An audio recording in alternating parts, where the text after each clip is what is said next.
Assalamualaikum warahmatullahi wabarakatuh. Alhamdulillah wassalatu wassalam ala sayyidina Rasulillah wa alihi wa sahbihi wa mawalah. Wala hawla wala quwata illa billah. Allahumma salli ala sayyidina Muhammadin nuri kasari wa midadakal jari wajma'ni bihi fi kulli atwari wa ala alihi wa sahbihi ya nur. Alhamdulillah, para pemirsa, pendengar dari channel kami yang insyaallah penuh dengan manfaat. Mudah-mudahan kita selalu mendapatkan taufik dan hidayah dari Allah Subhanahu wa ta'ala. Alhamdulillah, saat ini kita akan mempelajari tentang apa saja yang terjadi pada tahun kedua setelah hijrahnya Nabi kita Sayyidina Muhammad sallallahu alaihi wasallam dari kota Mekah ke kota Madinah. Pada tahun itu terjadi beberapa peristiwa.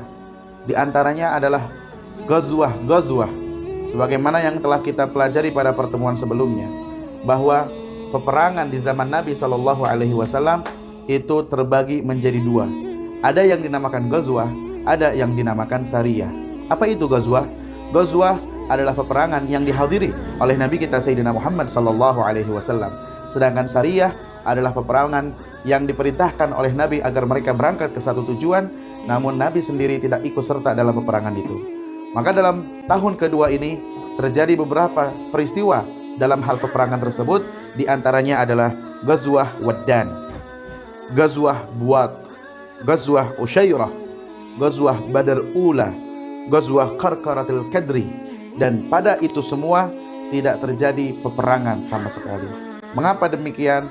Karena di antara mukjizat yang Allah berikan kepada Nabi kita Sayyidina Muhammad sallallahu alaihi wasallam, yaitu ketika Nabi sallallahu alaihi wasallam telah mendatangi satu keadaan untuk berperang, Allah jadikan rasa takut itu ada dalam hati mereka. Sehingga sebelum pasukan mereka berjumpa dengan pasukan Nabi sallallahu alaihi wasallam, mereka takut terlebih dahulu dan mereka kabur, mereka pergi, mereka menyelamatkan diri karena khawatir mereka dapat dikalahkan oleh Nabi kita Sayyidina Muhammad sallallahu alaihi wasallam. Peperangan yang tadi kita sebutkan itu semua disebutkan dari nama kota atau daerah tempat akan terjadinya peristiwa itu. Ya. Semuanya itu tidak terjadi sama sekali. Dan berikutnya yang terjadi adalah perang Ghazwah Badar Kubra. Nanti kita akan bahas dengan lebih terperinci bagaimana peristiwa Ghazwah Badar Kubra. Kemudian Ghazwah Qainuqa dan Ghazwah As-Sawiq. Ghazwah Qainuqa itu sendiri adalah di saat Nabi sallallahu alaihi wasallam mendatangi orang-orang Yahudi Madinah. Dinamakan Ghazwah Qainuqa karena Qainuqa adalah nama mereka, kaum dari orang-orang Yahudi Madinah, di mana mereka itu menunjukkan permusuhannya kepada umat Islam, dan mereka telah berkhianat atas perjanjian yang telah mereka sepakati dengan Nabi sallallahu alaihi wasallam. Karena mereka telah berkhianat, mereka telah melanggar perjanjian itu, maka Nabi sallallahu alaihi wasallam mengepung mereka. Berapa lama? Mereka dikepung oleh Nabi sallallahu alaihi wasallam selama 15 malam. Kurang lebih sekitar 2 minggu mereka dikepung oleh Nabi SAW sampai mereka merasa kayaknya kami tidak bisa menang. Kalau begitu kami mengalah saja. Dan rasa takut pun muncul dari lubuk hati mereka. Maka mereka berkata kepada Nabi SAW, meminta kepada Nabi SAW tidak menyerang mereka. Mereka menginginkan agar apa? Agar Nabi meninggalkan saja mereka, agar Nabi tidak usah menyerang mereka. Bahkan mereka bersedia untuk menyerahkan harta mereka semua kepada Nabi sallallahu alaihi wasallam, dan Nabi pun menerima usulan dari mereka itu. Jadi mereka meminta agar Nabi sallallahu alaihi wasallam tidak menyerang mereka. Bahkan harta mereka serahkan kepada Nabi sallallahu alaihi wasallam, yang penting jangan memeranginya, jangan untuk menyerangnya. Dan Nabi terima. Akhirnya Nabi persilahkan mereka untuk pergi beserta keluarganya mereka masing-masing. Dan karena mereka meninggalkan harta itu, kemudian Nabi Shallallahu Alaihi Wasallam mengambil harta itu sebagai harta ghanimah. Tentang ghanimah, apa itu ghanimah? Ghanimah adalah harta yang ditinggalkan oleh pasukan saat peperangan. Maka mereka yang kalah meninggalkan harta itu halal dan boleh diambil oleh mereka yang menang. Dulu sebelum zamannya Nabi kita Sayyidina Muhammad Shallallahu Alaihi Wasallam, harta ghanimah itu dilarang untuk diambil. Semua harta yang ditinggalkan oleh musuh dikumpulkan di satu tempat. Kemudian mereka berdoa, mereka meminta kepada Allah Ta'ala agar perjuangan mereka itu diterima. Bagaimana tandanya kalau perjuangan mereka diterima oleh Allah Subhanahu wa taala? Harta yang mereka kumpulkan dari harta ghanimah itu akan disambar oleh petir atau sejenis api datang dari langit, yang setelah itu semua harta ghanimahnya menjadi hilang. Itu tandanya perjuangan mereka diterima oleh Allah Subhanahu wa taala. Andaikan di saat datangnya api itu kemudian harta ghanimah masih tetap ada di hadapan mereka, itu tandanya perjuangan mereka tidak diterima, atau dikarenakan salah seorang dari mereka ada yang telah menyembunyikan daripada harta ghanimah. Adapun ketika Nabi SAW disyariatkan untuk berperang melawan musuh-musuh Islam, Allah halalkan harta ghanimah itu dan dibagikan oleh Rasulullah SAW sesuai apa yang telah ditetapkan oleh Allah Ta'ala kepada kaum muslimin. Mereka menjadikan itu sebagai bagian yang halal untuk mereka terima, dan yang membagikannya adalah langsung Nabi kita Sayyidina Muhammad SAW. Tapi ternyata orang-orang Bani Qainuqa ini tidak lebih dari 1 tahun setelah kepergiannya mereka dan mereka menjauhnya dari Nabi SAW, melainkan mereka semua mati, mereka semuanya binasa, mereka semuanya musnah, tidak ada yang tersisa. Ya. Nah, yang kedua yaitu perang Sawiq. Apa itu perang Sawiq? Perang Sawiq dinamakan Sawiq karena pada saat itu orang-orang musyrikin Makkah, ya, mereka datang ingin menyerang Nabi SAW. Maka Nabi SAW pun keluar untuk memenuhi ajakan mereka dengan bersama 200 pasukan yang menaiki kendaraan. Ketika orang-orang musyrikin mengetahui ternyata Rasulullah datang dengan membawa 200 pasukan itu, mereka semuanya lari kabur kocar-kacir dan mereka meninggalkan Sawiq. Sawiq itu adalah daqiq, tepung yang mereka bawa sebagai perbekalan, itu semuanya mereka tinggalkan untuk meringankan beban dalam perjalanan mereka pulang. Maka Sawiq itu semuanya diambil untuk menjadi harta ghanimah. Kemudian yang terjadi pada saat tahun kedua Hijriah adalah perang Badar Kubra. Dan untuk kisah Badar Kubra ini kita akan sampaikan pada episode berikutnya. Mudah-mudahan kita diberikan kekuatan iman oleh Allah Subhanahu wa taala, dan pada saat nanti datangnya panggilan jihad, mudah-mudahan kita termasuk orang-orang yang berada di barisan terdepan untuk mengagungkan kalimat la ilaha illallah Muhammadur Rasulullah sallallahu alaihi wasallam. Rabbana atina fid dunya hasanah wa fil akhirati hasanah wa qina adzabannar. Wa sallallahu ala sayyidina Muhammad wa alihi washabihi wasallam. Alhamdulillahirabbil alamin. Wassalamualaikum warahmatullahi wabarakatuh.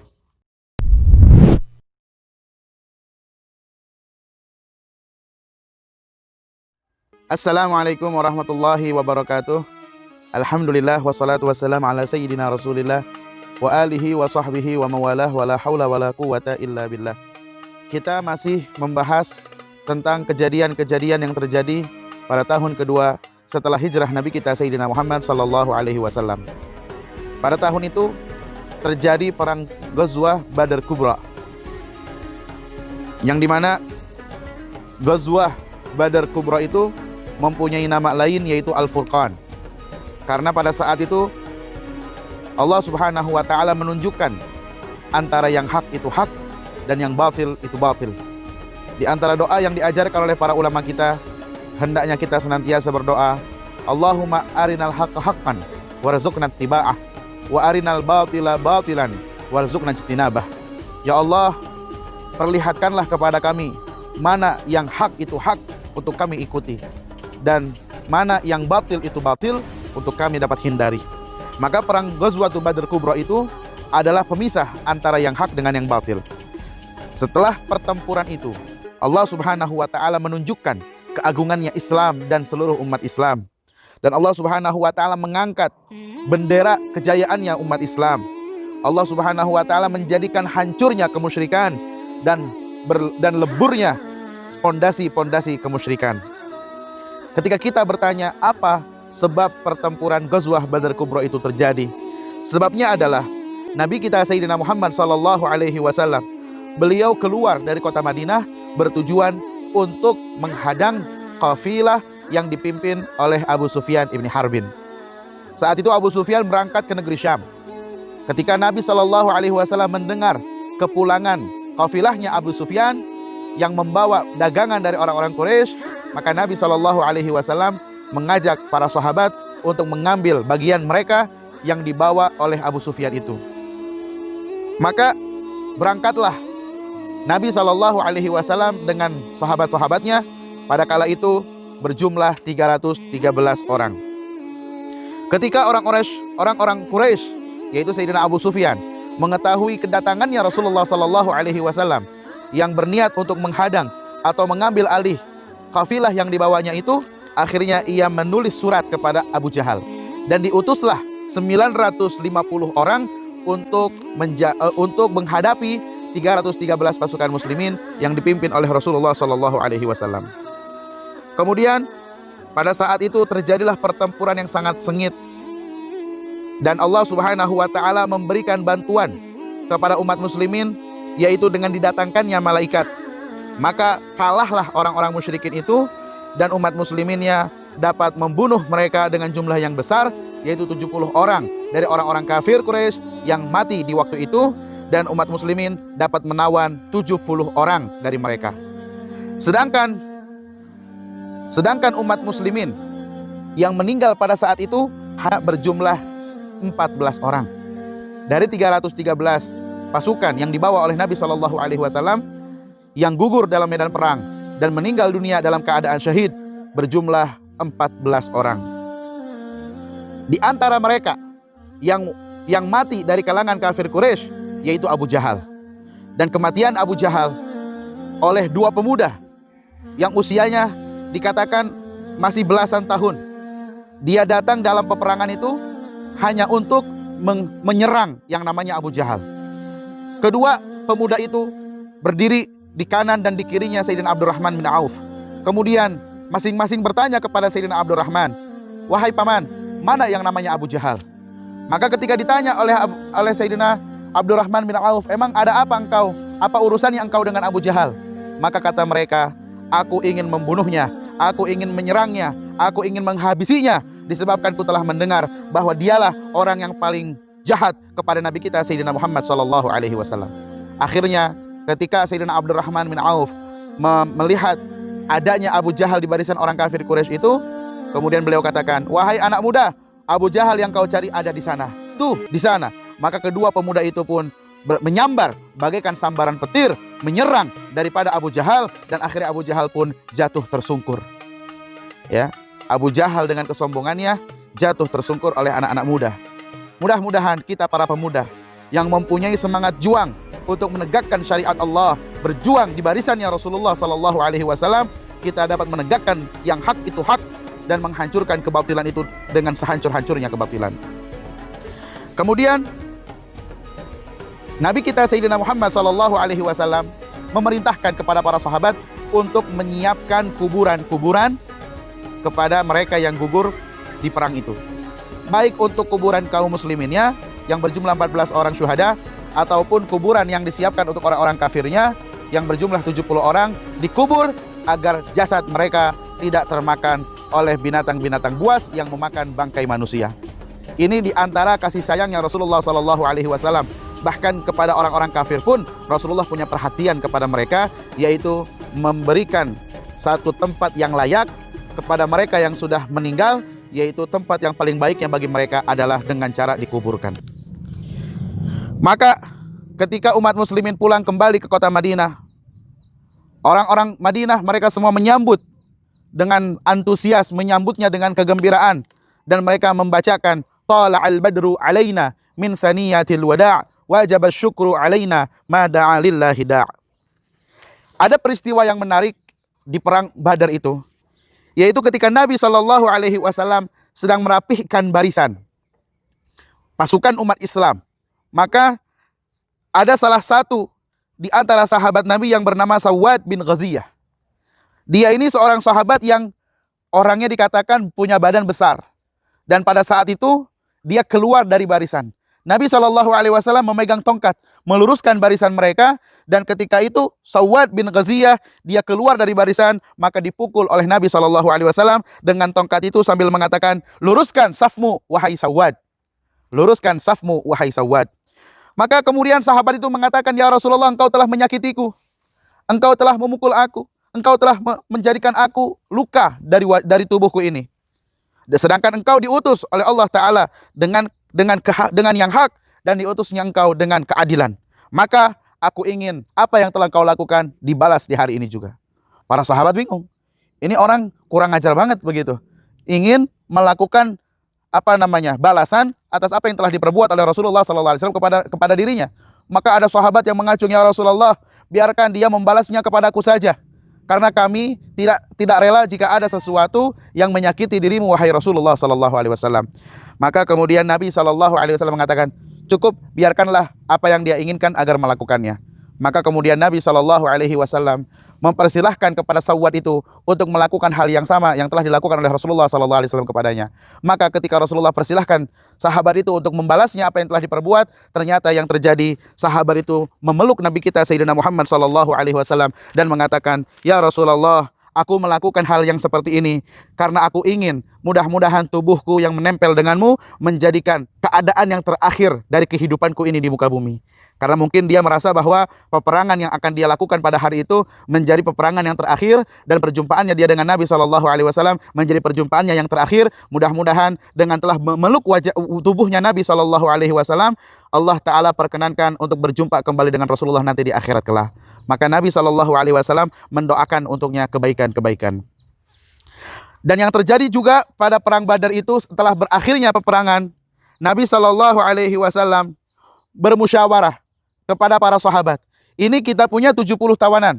Menurut pandangan kalian, apa yang harus kita lakukan terhadap mereka? Maka kata Sayyidina Umar, ya Rasulullah, kita bunuh saja mereka. Itu usulan, masukan, saran daripada Sayyidina Umar. Sedangkan Sayyidina Abu Bakar memberikan saran, masukan kepada Nabi SAW, yaitu, ya Rasulullah, biarkan mereka hidup. Biarkan mereka hidup. Kalau ada di antara mereka yang ingin bebas, jika mereka punya harta, maka hendaknya mereka untuk membayar tebusan.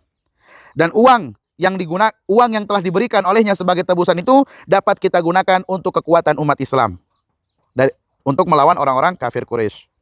Maka Nabi SAW sangat setuju dengan saran dan masukan yang Sayyidina Abu Bakar. Maka dari 70 tawanan itu yang punya harta, maka dia pun membayar tebusan agar mereka dapat bebas daripada tahanan umat muslimin terhadap diri mereka. Berapa harga yang digunakan untuk membebaskan mereka? Kurang lebih disebutkan di sini antara 1.000 sampai 4.000 dirham. Antara 1.000 sampai 4.000 dirham. Andaikan kalian ingin bebas, maka silahkan bayarlah tebusannya sekitar 1.000 atau 4.000 dirham. Sesuai dengan kondisi masing-masing daripada tahanan itu. Andaikan yang ditahannya adalah kepala sukunya, orang yang sangat berpengaruh, maka dengan nilai yang besar. Tapi kalau misalkan dia hanyalah seorang prajurit yang biasa, maka dia bisa menembusnya dengan harga yang sedikit itu. La ilaha illallah. Bagaimana dengan mereka yang tidak punya uang, tidak punya harta untuk membebaskan diri mereka? Maka diberikan pilihan lagi, yaitu apa? Jika mereka bisa membaca dan bisa menulis, maka tugas mereka adalah mengajarkan 10 anak-anak dari kaum muslimin agar anak-anak itu bisa membaca dan bisa menulis. Andaikan tugas mereka telah mereka selesaikan, maka setelah itu mereka pun boleh bebas. Setiap tahanan yang ditahan oleh Nabi SAW diperlakukan secara manusiawi. Dikisahkan bahwa para tahanan itu mereka mendapatkan makan yang lebih afdal, makanan yang lebih lezat daripada makanan umat muslimin itu sendiri. Selain peperangan itu, ada beberapa hal yang terjadi pada tahun kedua setelah hijrah, yaitu berpindahnya arah kiblat.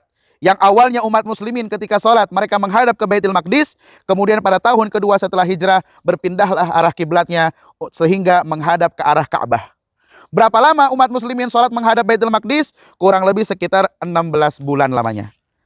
Sekitar 16 bulan lamanya sholat menghadap ke Baitul Maqdis. Setelah itu turunlah ayat Al-Quran. Allah Ta'ala berfirman, qad nara taqalluba wajhika fis sama falanuwalliyannaka qiblatan tardaha fawalli wajhaka syatral masjidil haram. Maka saat itulah Nabi SAW memindahkan arah kiblatnya dari yang awalnya menghadap ke Baitul Maqdis menjadi menghadap ke arah Ka'bah Al-Musyarrafah yang ada di kota Mekah. Di bulan Sya'ban, ketika masuk bulan Sya'ban di tahun kedua setelah hijrah, Allah Ta'ala mewajibkan kepada umat muslimin untuk berpuasa di bulan Ramadannya. Agar orang-orang yang berpuasa itu merasakan yang namanya lapar, merasakan yang namanya haus, sehingga hati mereka dapat luluh dan akhlak mereka dapat terurus, sehingga mereka dengan mudah atau terdorong untuk bersedekah kepada yang lainnya. Dan pada tahun itu pun Allah Ta'ala mewajibkan kepada umat muslimin untuk menunaikan zakat fitrah sebagai bentuk kasih sayang kepada orang-orang fakir dan miskin, orang-orang yang lemah, orang-orang yang sedang ingin menutupi hajat dan kebutuhannya, dan dengan niat dan tujuan semoga apa yang dikeluarkannya itu dapat membahagiakan mereka. Juga pada tahun itu diwajibkan mereka yang punya harta lebih telah mencapai nisabnya dan telah melalui masa haulnya untuk mengeluarkan zakat mal. Diberikan harta itu kepada al-asnafis tsamaniyah, 8 golongan yang berhak untuk menerima zakat mal. Agar apa? Agar senantiasa terjalin rasa cinta antara orang-orang kaya dengan yang miskin. Dan agar mereka semuanya saling tolong-menolong, saling bantu-membantu, dan saling mengagungkan serta memberikan rasa aman satu dengan yang lainnya. Pada tahun itu pun juga disyariatkannya salat sunnah Id, salat sunnah Idul Fitri dan salat sunnah Idul Adha. Agar apa? Agar persatuan umat selalu terjaga. Agar persatuan umat selalu terjaga, maka sebaiknya pada waktu Idul Fitri dan Idul Adha semuanya ikut berkumpul, bukan hanya lelakinya tapi juga perempuannya, bukan hanya orang-orang yang sedang senang ataupun siapapun yang merasa dirinya susah, semua muslimin berkumpul untuk merayakan hari raya bersama-sama. Maka dikatakan kemudian apalagi yang terjadi pada tahun ini? Di antaranya adalah menikahnya Sayyidina Ali dengan Sayyidatina Fatimah. Pada saat itu umurnya Sayyidina Ali 21 tahun dan umurnya Sayyidatina Fatimah 15 tahun. Dan pada tahun itu Nabi SAW mempersilahkan masuk Sayyidatina Aisyah sebagai istrinya untuk dapat satu rumah dengan Rasulullah SAW. Waktu itu umurnya Sayyidatina Aisyah radhiyallahu anha berusia 9 tahun. Dan pada tahun itu meninggal putrinya Rasulullah SAW yang bernama Ruqayyah. Beliau ini sebagai istrinya Sayyidina Utsman.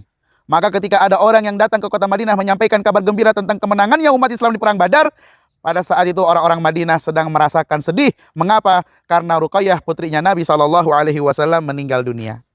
Itulah hal-hal yang terjadi pada tahun kedua setelah hijrah Nabi kita Sayyidina Muhammad SAW. Mudah-mudahan kisah ini menjadi inspirasi buat kita agar kita tetap terus termotivasi, kita terus bersemangat mengikuti jejak Nabi kita Sayyidina Muhammad SAW dan berusaha untuk membahagiakan kanjeng Nabi Muhammad SAW. Jazakumullah khair atas segala perhatian. Insyaallah kita ketemu lagi pada episode berikutnya. Wallahul muwaffiq ila aqwamit thoriq. Wassalamualaikum warahmatullahi wabarakatuh.